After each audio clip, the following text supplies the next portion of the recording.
So hey guys, we're here at the Fink Museum in Manti, Utah with Bret Braithwaite and me, Pirate Larry, and we're gonna cruise around and look at some neat stuff and give y'all the lowdown on the behind the scenes stuff with Ed, because he worked with him for 10 years.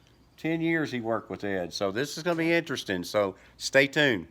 How did you get to know Big Daddy? How'd you meet Big Daddy?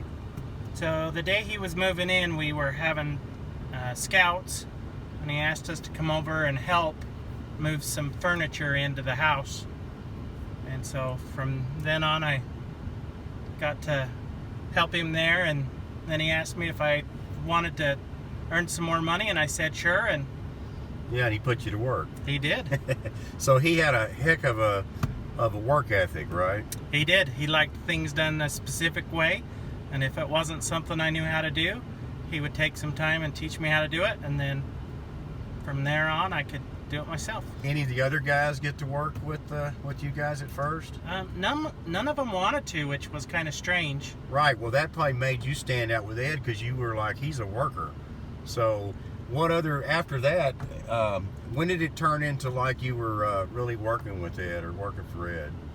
So after we got done doing some repairs on the house, he asked me if I would be interested in building some frames to do some screens. Right. So he taught me how to cut the wood and put them together, and then from there it progressed to where I actually got to burn the screens myself. Right. And then he taught me how to actually screen them and put them through the heater. So I did that for a while, and then eventually he would ask me, specific names so that he could do new shirts. Right. So I would put down ideas on paper, and then he would change them a little bit, or take, this idea or that idea. Ideas of the designs, yeah, or the names of the stuff? So the names, and then he right, would create a picture to go with that. So what was you thinking about that? How old were you at the time? So I was 13. 13, so you were thinking, wow, this guy. So when did you get so when you first met Ed, you had no idea about Fink or Ed or anything like that. So what did he give you guys for helping him? Did he give y'all anything? So he gave us $5 and a pink Fink. A pink Fink, and y'all were just like, that's cool. Yep. What was this about? So when did you first realize that there was something, special, or Ed was from another world or another, place, and Ed was a famous guy living in the mix of you guys. So when did you first figure out that was something, or was it ever even like, this is a famous guy? It was a couple years. Wow, really? He would have me do lots of work, but it wasn't until I started taking phone calls from people that it started to kind of click that, wow.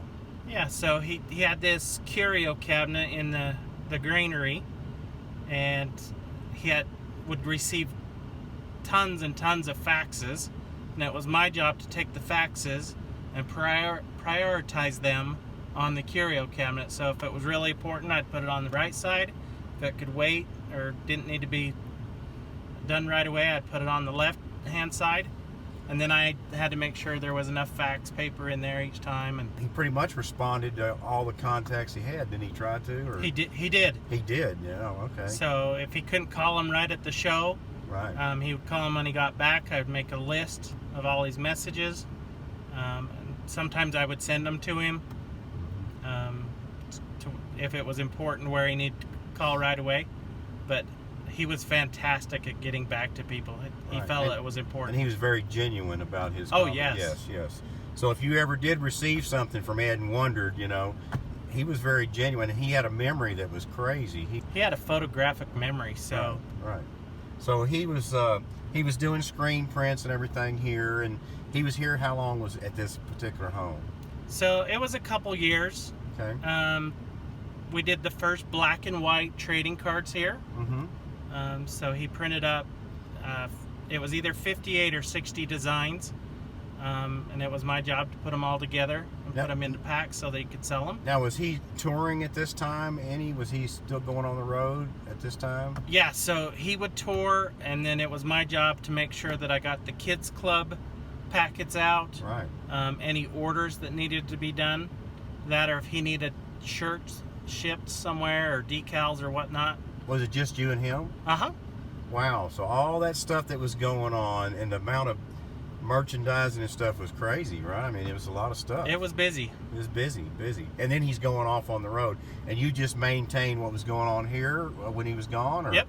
Wow, so that was a big trust factor, too, between you and him. Huge. So you guys became absolutely friends, right? Really buddies? close. Really close.